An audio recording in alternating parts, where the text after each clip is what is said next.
One of the most common misunderstandings, and honestly one of the biggest misrepresentations when it comes to heritage dialects, is the idea that we created Mama Tut, as if we invented something out of thin air.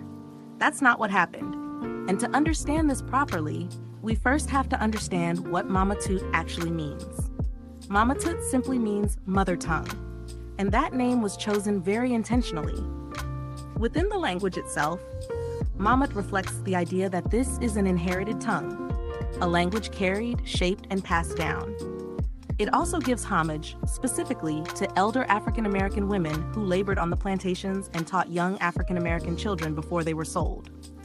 From what we have been taught and told, those elder women were often the first teachers, the first linguists, the first carriers of this language. So Mama Tut honors that lineage. At the same time, the name also acknowledges something universal. Every culture has a mother tongue, a first language, a home language, a language tied to identity, memory, and belonging. Mama Tut places African American language within that same global and human tradition, not as something broken, informal, or accidental, but as a legitimate mother tongue in its own right. And this is where an important distinction needs to be made. While heritage dialects teaches a specific dialect and methodology, we refer to Tutnese as a whole, across its many forms, regions, and expressions, as Mama Tut. In other words, Mama Tut is the umbrella. Tutnese lives within it as a family of dialects, styles, and expressions that all belong to the same mother tongue. Now, did we cultivate Mama Tut as it exists within heritage dialects today? Yes, absolutely.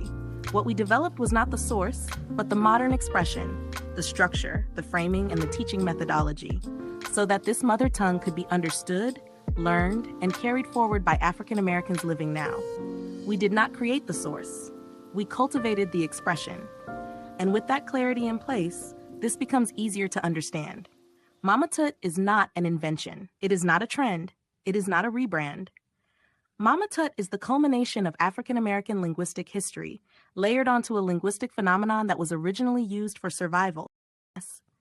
Tutnese itself did not emerge as art. It did not emerge as play. It emerged as necessity. And Mama Tut exists within that lineage. A simpler way to explain this is this. All we did was take what already existed in the linguistic history of African American culture and format it in a way that works with Tutnese. That's it. No creation myth. No claiming ownership over what our ancestors built. Just recognition and responsibility. And even then, we didn't start this work. Our elders did, long before us. They were already adapting language, already shaping meaning, already expanding structure. They did this organically, in community, across generations. What we are doing now is acknowledging that work, honoring it, and presenting it in a way that aligns with how languages are taught today for African Americans living now. So when people ask, what is Mama Tut? The answer is simple. We are taking what was developed in the past and adapting it for the future. Nothing more, nothing less. And this part matters. That process is not unique to us. Every dialect of Tutnese does this. Everyone has their own approach, their own rhythm, their own structure. That is how language works. What makes heritage dialects different is how we approach the process.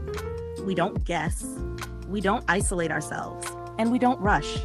We sit down with linguistic scholars, people who don't just speak language, but study how language functions, evolves, and carries meaning. We work with curriculum developers, people who understand how humans actually learn, process, and retain information. And then we test everything. We use a modern learning management system, the same type of system used across the professional language learning industry. We have senior students walk through every level of the course and tell us what works, what doesn't, and what needs refinement. We speak with educators and specialists to make sure we are not excluding different learning styles. Then, and only then, we distill all of that information into the course structure you see today. And even now, we are not finished, because language is not static. You don't complete a language. We revisit this work continuously, year after year, cycle after cycle, because African American language is always growing. You can see it in the music, you can hear it in film, you can feel it in art, industry, and everyday conversation. African Americans expand the linguistic lexicon every single day.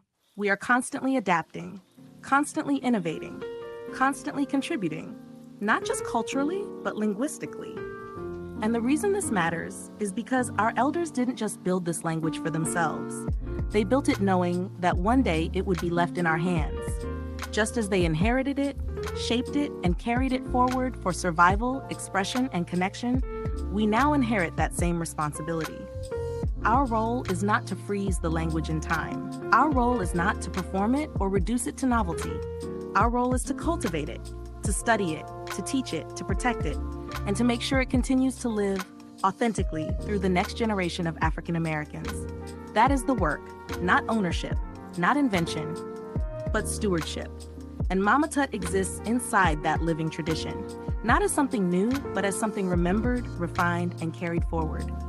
That is what Heritage Dialects stands for: our language, our legacy.